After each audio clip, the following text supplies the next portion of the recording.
Di kali ini Mimin akan mendaftarkan manhwa bertema bangsawan plus reinkarnasi dan tentunya overpower. Langsung saja cekidot.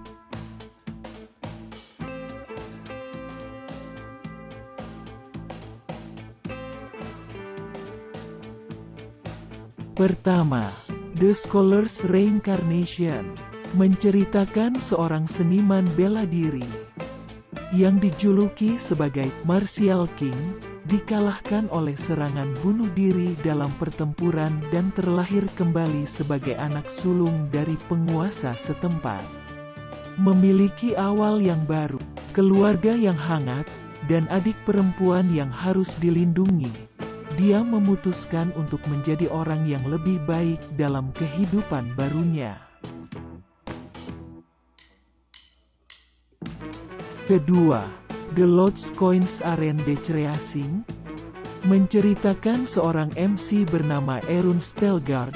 Erun menghabiskan hidupnya di bawah kakeknya, pahlawan perang yang berhasil menghentikan ambisi penaklukan kerajaan Fei Wei. Dan ayahnya seorang ksatria yang luar biasa, tapi Erun sendiri cuman ksatria kelas 3, dan tidak bisa mendekati mereka sedikit pun. Berkat Dimensional Transaction Book, sebuah harta keluarga Erun yang membuatnya bisa bertransaksi dengan seseorang dimensi lain. Erun pun menjadi penguasa meski dengan kurangnya kemampuannya. Namun Erun kehilangan segalanya dalam waktu 3 tahun. Setelah kehilangan segalanya, semua orang memperlakukan Erun menjadi berbeda, tidak lebih seperti memperlakukan pengemis jalanan. Dan bahan tawaan untuk semua orang. Bahkan jika Erun tidak bisa menjadi penguasa sehebat ayahnya, setidaknya Erun berkeinginan untuk menjadi penguasa yang kompeten. Tapi pada akhirnya, Erun kehilangan semua kekayaannya karena ditipu. Bahkan Kunz, orang yang sudah menjadi rivalnya sejak Erun masih kecil, menyekap dan menyiksanya. Erun menyesali segalanya dan dia dalam hati berkata, "Andaikan aku cerdas dalam menggunakannya dan tidak ditipu, aku bisa membangun kembali keluargaku." Tidak lama kemudian Dimensional Transaction Book aktif dan muncul layar bertuliskan, "Permintaan diterima." Akhirnya Erun pun kembali ke masa lalu. Diberi kesempatan kedua untuk memperbaiki kesalahannya. Ikuti jalan cerita Erun memajukan keluarganya sekaligus balas dendam terhadap orang-orang yang menyakitinya. Ketiga, Trash of Count's Family. MC di sini ada dua. Pertama MC kita yang bernama Chale dan kedua MC di novel The Birth of a Hero bernama Choi Han. Ketika Chale membuka mata, Chale berada di tubuh seorang tuan muda sampah yang ada di dunia novel The Birth of a Hero. The Birth of a Hero adalah novel yang berfokus pada petualangan karakter utama, Choi Han. Seorang siswa sekolah menengah yang dipindahkan ke dimensi berbeda dari bumi, bersama dengan kelahiran banyak pahlawan di benua itu. Chale sebagai MC kita menjadi bagian dari novel itu sebagai bagian dari keluarga pangeran. Keluarga yang mengawasi wilayah tempat desa pertama yang dikunjungi Choi Han berada.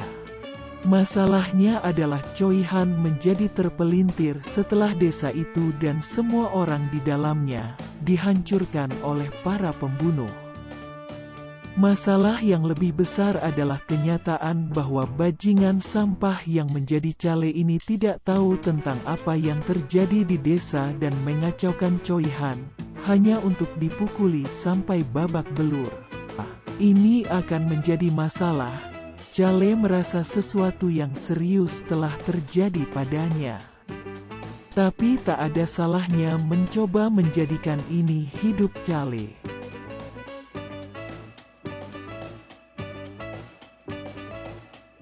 Keempat, Rebirth of the 8 Circled Mage menceritakan seorang penyihir tingkat 8 bernama Henry Morris yang dieksekusi oleh kaisar yang tidak becus, karena dianggap berkhianat, mati, dan dia tereinkarnasi. Ikuti cerita taktik Henry Morris untuk balas dendam terhadap kaisar dan antek-anteknya.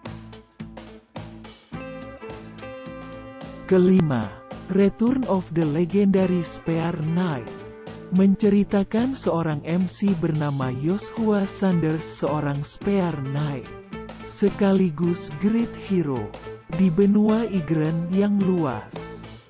Ia langsung menghentikan perang saudara yang terjadi di Kekaisaran Avalon. Namun ia dikhianati oleh temannya sendiri, sang kaisar Kekaisaran Avalon, Caesar von Briton, dan dibunuh. Berkat senjatanya bernama Lucia, ia kembali ke masa lalu. Ikuti cerita Joshua Sanders untuk balas dendam kepada Caesar von Briton dan antek-anteknya.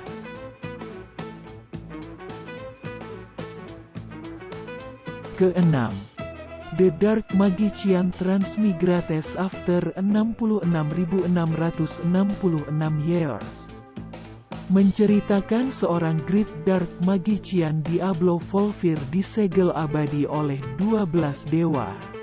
Dan setelah menemukan cara dengan menembus pelindung segel yang terbuka setelah keabadian itu, Diablo Volfir dilahirkan kembali sebagai anak dari keluarga Count Kerajaan Seldam. Ketujuh, Manhwa Heavenly Martial God bercerita tentang Haho Yang yang tak terkalahkan, seniman bela diri terkuat yang menguasai seluruh daratan. Tak ada yang bisa menandinginya. Haho Yang tenggelam dalam kegagalan dan kehampaan karena tak ada lagi yang bisa ia capai di alam manusia. Untuk mencapai ujung tanduk bela diri, Haho Yang harus menjadi seorang Saint. Tapi Saint yang lain menolak ascension-nya karena karma yang ia punya setelah banyak membunuh manusia. Saat Haho Yang terbangun, Haho Yang melompat 60 tahun ke masa depan dan tereinkarnasi sebagai tuan kedua di keluarga Namgong, bernama Namgong Hyuk.